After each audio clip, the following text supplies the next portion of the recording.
Welcome to Not Milk Never Milk. Subscribe if you're lactose intolerant.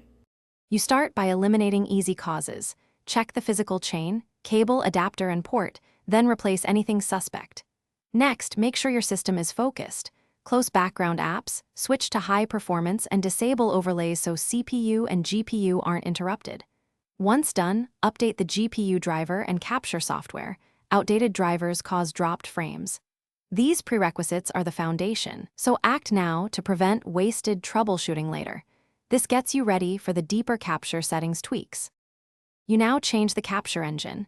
Switch to the hardware encoder if available, NVENC, QuickSync, or AMF, because hardware offloads avoid CPU spikes that drop frames.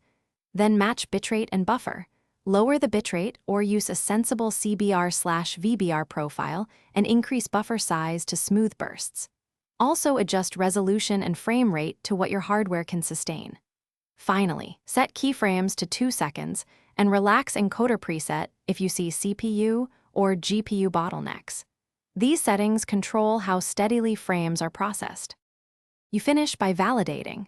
Run several short captures and watch the dropped frame counters alongside CPU, GPU, and disk graphs so you know which resource is failing.